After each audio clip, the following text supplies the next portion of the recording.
Today on This Week Health. Capital is not readily available like it used to be. And if you decide you can get access to capital, you're paying a lot more for it than you used to because the interest rates are so much higher. So it does focus the mind, right? You have to be much more targeted and much more considered in your investment.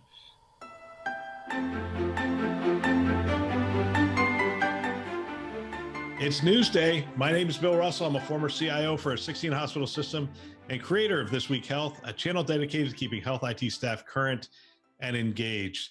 Special thanks to CrowdStrike, Proofpoint, ClearSense, Meditech, Cedars-Sinai Accelerator, TalkDesk, and Dr. First, who are our Newsday show sponsors for investing in our mission to develop the next generation of health leaders. All right, it's another Newsday episode, and we are joined by the incomparable Ryan Witt. You don't mind if I call you incomparable, right? I've been called a lot worse, even this morning. That's the right response there. I love it. Man, we've had a lot going on.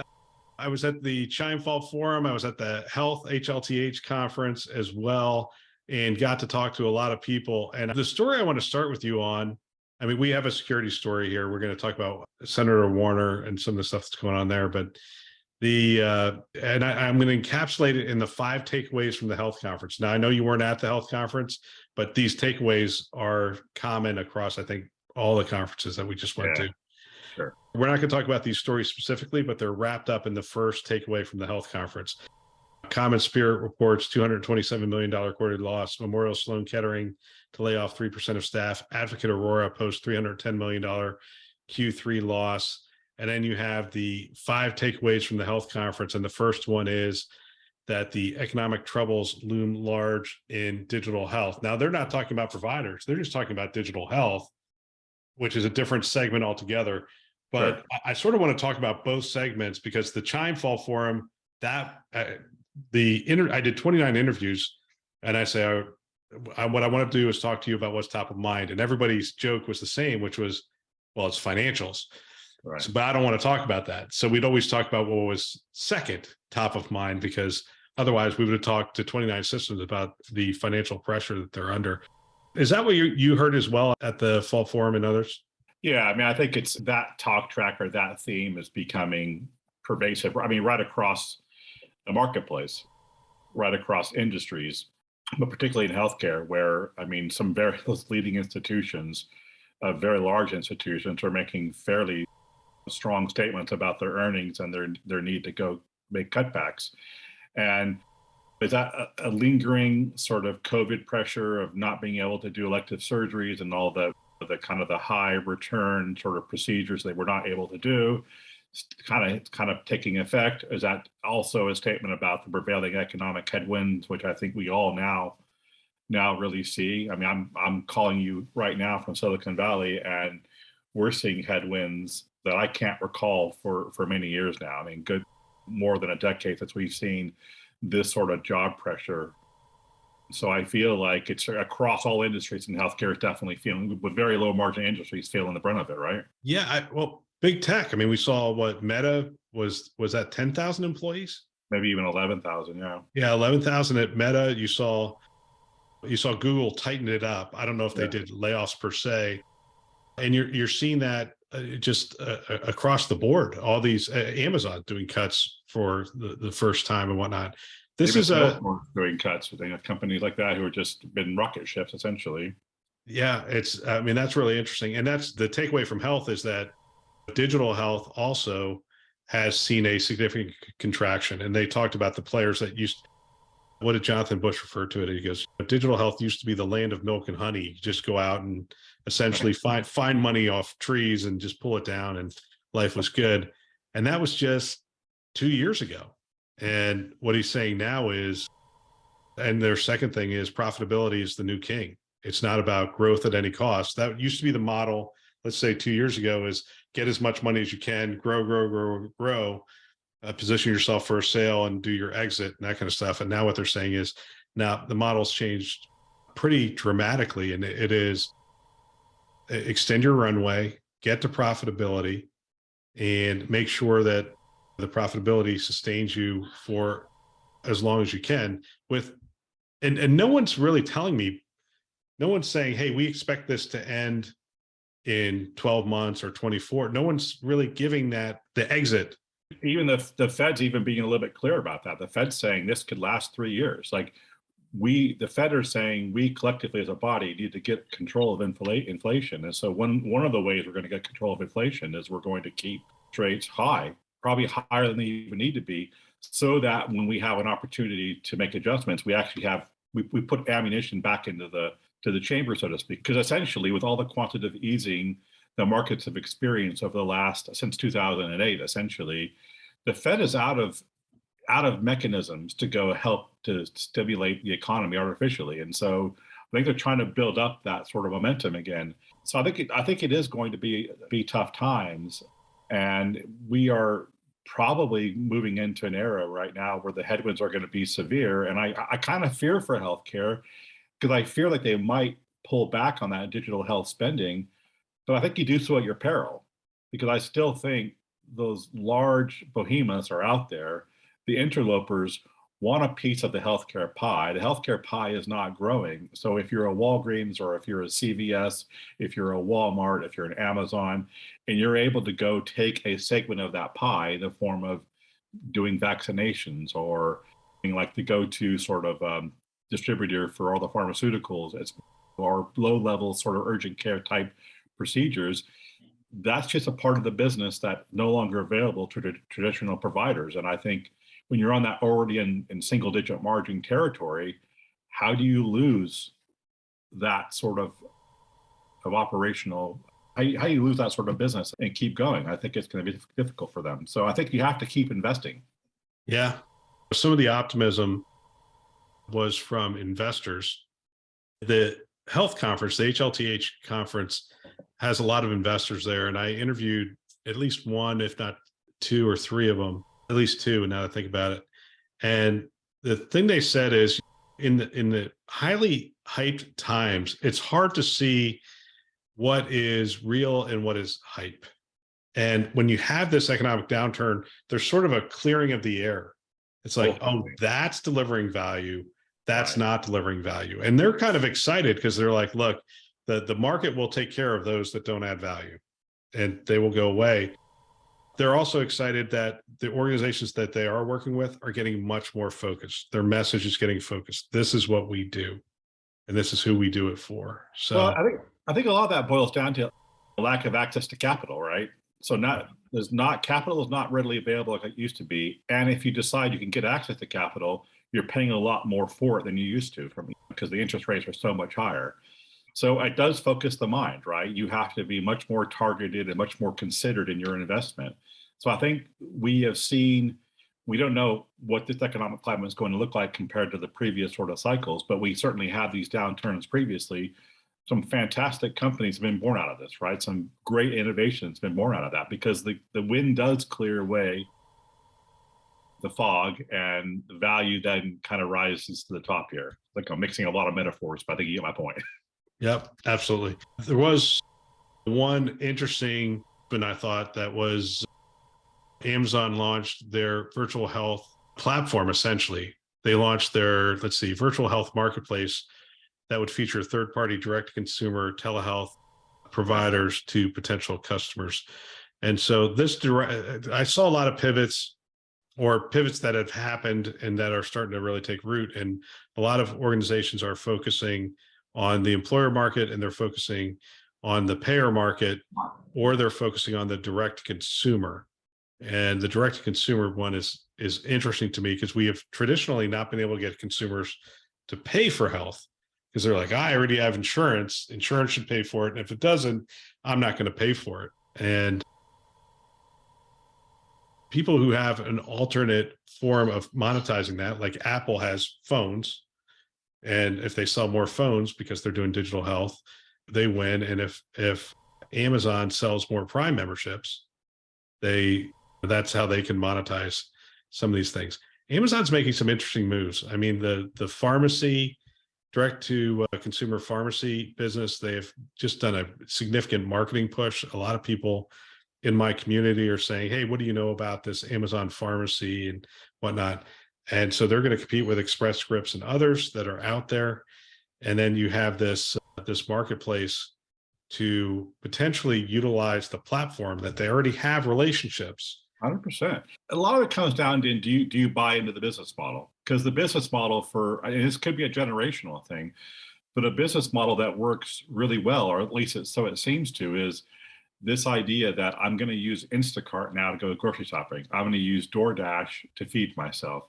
I'm going to use Amazon to go shopping for goods and presents. Why couldn't you then extend that sort of business model to provide healthcare services as well? I think we have seen through other industries that there's an appetite for these types of services, particularly I think with younger sort of generations.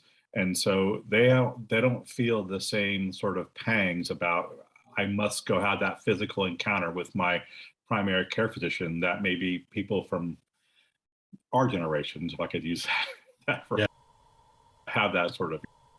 And so I think why wouldn't those models work? And I think if traditional providers don't get into that business, then the Amazons of the world who already have that platform or already have a trusted relationship, I mean, love them or loathe them, most people have substantial relationships with Amazon these days, right?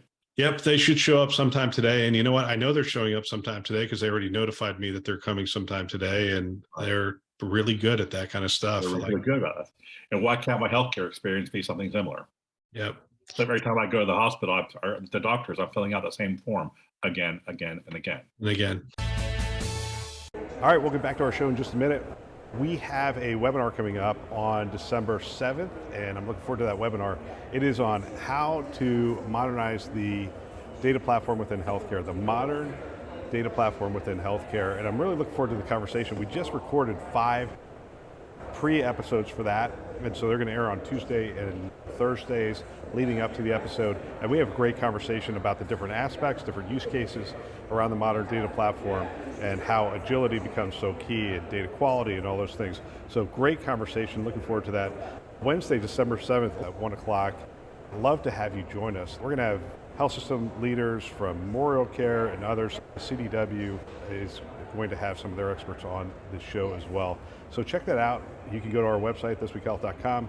Top right-hand corner, you'll see the upcoming webinars. Love to have you be a part of it. If you have a question coming into it, one of the things we do is we collect the questions in the sign-up form because we want to make sure that we incorporate that into the discussion. So hope to see you there. Now back to the show. I want to get you into your wheelhouse here. So Senator Warren, Mark Warren, seems to be the patron saint of cybersecurity on the Hill. A Democrat from Virginia, released a healthcare cybersecurity white paper with policy options aptly named Cybersecurity is Patient Safety. Cybersecurity is patient safety. The insights make key recommendations to address systemic challenges, including the creation of a workforce development program targeting the sector and the use of incentives and requirements to improve cyber hygiene. Now, I've heard people refer to this as meaningful use for cybersecurity, which, man, anyone who's doing marketing knows that that would be a mistake to call it meaningful use for cybersecurity. But when you see the incentives and the requirements, you can see the shadows of meaningful. You can see the connection. You can see the connection, sure. What are your thoughts on incentives and requirements around cybersecurity in his terms to protect patient safety? So I'm going to get into the land of hyperbole here for a second. I think maybe one of the most important developments in healthcare cybersecurity of the last 5 years is now this common or increasingly common acceptance that there's a direct connection between cyber events and patient safety. We used to, particularly in the meaningful use era, we used to really think of cyber in terms of a compliancy risk. How do I mitigate my compliancy risk? That's how I can make sure I have the right sort of security audits so I don't end up on OCR as well as shame. And of course, nobody wants that, but that was never the right way to look at it. And then it became a reputational harm and a financial harm. And again, nobody wants those sort of things. And certainly there's been big losses seen for cyber events in healthcare. But I think what it really cuts down to and what we're moving to now is that there is a connection and a recognition that if you have a cyber event, you can't deliver the patient care experience that that your mission says you're trying to do. And in more extreme cases, patient safety is at risk. And really acute cases, it could adversely impact patient outcomes. In fact, we've seen some surveys, and it is survey-based, it's not clinical data, but survey-based research that said, yes, this is happening today. And even if you don't want to listen to kind of pay too much heed to a survey, it doesn't take a lot of sort of common sense to realize that if you're a health system and your systems are effectively shut off for a month, that's got to adversely impact patient outcomes. It just got to, right? Yeah. Well, so here's some from the article. The transition to better cybersecurity has been painfully slow and inadequate. I think we all agree it has been slow. The federal government and the health sector must find a balanced approach to meet the dire threats as partners with shared responsibilities. He goes on later, stakeholders support incentives rather than mandatory mandates on cybersecurity. So providers are struggling to better adapt their cyber capabilities and fully build a robust response system in order to efficiently recover from attacks. This can be seen with the recent and outgoing outages faced at multiple healthcare providers. Common Spirit is still working to fully recover. So they are pretty much recovered at all of its hospitals. One way to better support provider organizations is through incentives. I want to talk to you about incentives. Yes, I want to go there too. So where will incentives work and where will incentives not work, and how do we determine if they work? Are we going to, if you take these incentives, you have to measure against the NIST framework, or if I mean, this is where we got in trouble with meaningful use. I understand it's different, and but it does have, again, complexity. The complexity of meaningful use was massive, and we have to remember meaningful use was put in place as a economic recovery program. Sure. Right. Sure. That's not what this is. This is saying, no, let's get the right things. Where will incentives work? Where do you think they may not work? First of all, let's even take a step back. Do we have the political climate on the Hill to allocate funds? Can we get both parties to agree to offer funds for incentives? I would wonder that. So even though this legislation is going through its sort of consultation sort of phase, I would still wonder where the appetite is particularly when we're facing a debt ceiling, and do we or do we not fund the government through the back end of this year? So we have a lot of looming challenges politically. So put that aside, though, incentives would work in this case when they are much more tied to the security or the robustness of security posture of the institution. I mean, where meaningful use fell down a little bit from a security standpoint, and again, that wasn't the main thrust of that sort of legislation, for sure, but where they had attributes are in the legislation that you can get money for, it was all around compliancy, and that was just always the wrong sort of metric.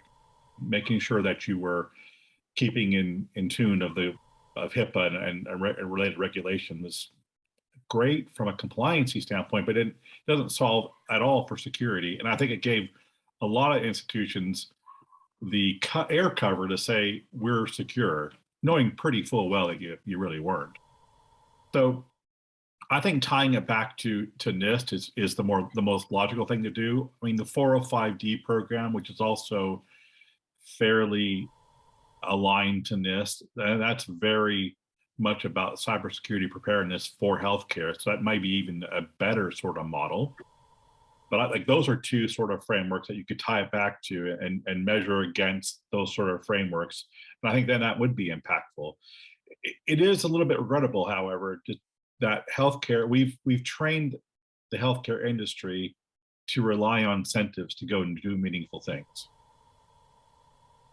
or to make big sort of transformations. And I don't know if that's the right model going forward. Apple, Amazon, the Googles of the world figure out where the marketplace, where the ball's going, or where the in the way Wayne Gretzky sort of parlance, where the puck is going to, and they try to navigate towards that. And I think healthcare needs to kind of be of that mindset.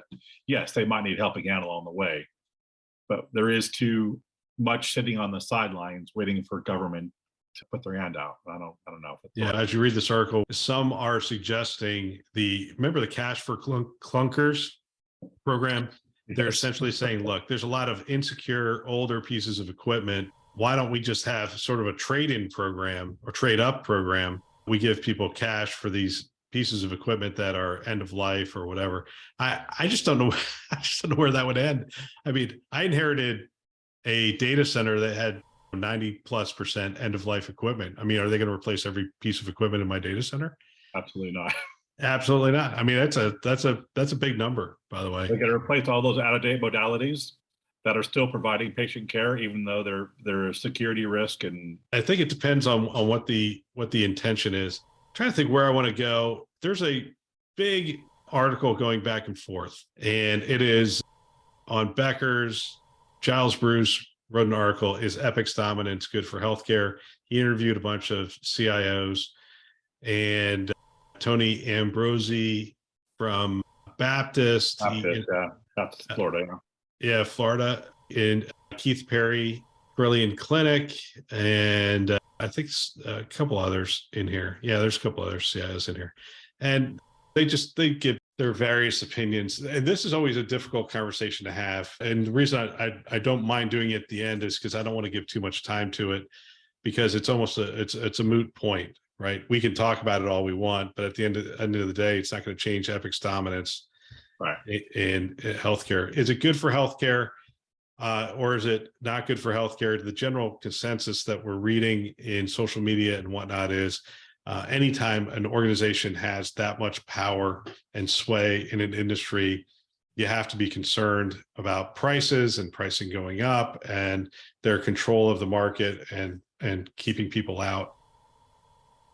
But on the flip side, people are saying, look, you have to remember what life was like before Epic. And we had a lot of failed EHR implementations. When you do an Epic implementation, one of the things is you consolidate like 50 to 100 apps. And that's good for healthcare. You have a fully integrated stack from ambulatory to acute, and then you have sharing across all of these Epic instances. So people are making the case, hey, it's good from that perspective, and it's bad from a market penetration perspective. Any thoughts? I mean, we always have to be careful here because we know people on both sides of this argument. Right. I agree with all that. I mean, Epic has helped move the needle significantly in healthcare, and that whole digitization of the patient record has been a massive change. And at the same time, we haven't really realized the benefit of it yet. I mean, we talk about being able to exchange patient data across the Epic ecosystem, but not always, right? Right. Not always. Not always. And if, God forbid, if you are Epic and then you go to a Cerner and then you go to an Allscripts and then you go to an Athena and then you come back, it's like never the twain shall meet in a lot of cases. Right. I don't know. Does my Apple phone talk to my Android phone? Well, yeah, it depends on what app you're using, right? Yeah. Absolutely. You could send email. You can send. I assume you can send text. It's hard to find an Android user in my world. I know. Same here. It's good for healthcare in that it moved the needle significantly in a way that needed to be moved. And it would also be really good if a non-standard player got traction in the marketplace to help move the needle further, particularly around interoperability of these systems and making that data much more shareable and accessible. Yeah, here's my anecdotes on this. One is I played golf with a CIO from a small health system, and they went to Epic. And I'm curious when a small health system chooses to go to Epic, not Community Connect, they go to Epic. Yeah. And what's the benefit? Well, we consolidated a lot of applications. I said, yeah, that's interesting because you went from a system that I was on. So I'm sitting there going, I know that my costs were like a third to operate my EHR than it would be to operate Epic. And sure enough, he confirmed that he had to increase his staff by 2/3 of what it was before. He said, when we started, we had like 35, 40 people in that clinical informatics side. Of what do you have now? 120. I'm like, wow, that's like an ongoing fixed cost forever. He goes, yeah, but we consolidated all these apps. I'm like, Yes, but you're essentially what you did is amortize the costs because you're going to pay for those people forever. And with their honor roll system, he can't cut those staff later either. I mean, or he loses incentives. So that was one anecdote. I'm listening to it going, is that really better for that health system? Maybe I'm not entirely sure it is. The other is I was talking to an integrator, and when at the health conference, and when you talk to at the health conference, you're talking to people that are trying to innovate and gain access to the Epic ecosystem, and they refer to it as the Epic toll.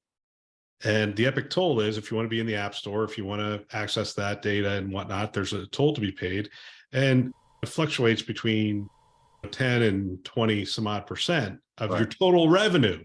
It's like revenue. It's not a small number, and they're like, look, as long as there's that tax, there's always going to be it's going to keep innovation from happening if you can reduce that tax. I'm like, okay, I understand that. And then somebody told me that they changed, and I know this is true, they changed their model for API usage. It used to be like $2,000 per health system to connect to the APIs, and now they're doing per API call. And somebody gave me the math, and they said, look, it used to be $2,000, and this is the cost the health system's paying, and now it's $42,000. Yeah. And there's like, and so those are my three anecdotes where I go, yeah, I see all the good that they've done. I have the utmost admiration for Judy. She is a phenomenal business person, and she's distinct in the industry in terms of how much she cares and is trying to do the right thing. But it's a big company, and some of the decisions they make have far-reaching impacts, like increasing the cost of healthcare. And I don't know, we've got to weigh all those things. And I hope we can have the conversation and not like every now and then I'll bring this stuff up and people will send me angry emails. I'm like, send your angry emails as long as you want to have a conversation about it. But if you just want to tell me I'm an idiot, I have enough people that do that in my life. So hey, monopolies, gun monopoly. Yes. And more power to them. If you can do the monopoly thing, more power to you. And I think the most exciting thing I saw out of the health conference, I saw the Google search bar integrated into the Meditech Expanse system. And then I saw the Meditech Expanse announcement that HCA is going to stick with Meditech and they're going to do Expanse across the board. That was pretty big. Yeah, because people don't know this. They have instances of Epic in their environment. Yeah, right. And they're going to move them out and go to Meditech Expanse. And anyone who hears this is probably just scratching their head, like, what are they doing? Well, they're a for-profit system. They can't go without making money for too long, and they can't sign on to that kind of increase in the overall cost of ongoing maintenance for that. So it's going to be interesting to see. Ryan, as always, great conversation. I love our conversations and really appreciate you coming on the show. Enjoyed it, Bill. Thanks a lot. What a great discussion. If you know of someone that might benefit from our channel from these kinds of discussions, please forward them a note, perhaps your team, your staff. I know if I were a CIO today, I would have every one of my team members listening to a show just like this one. It's conference level value every week.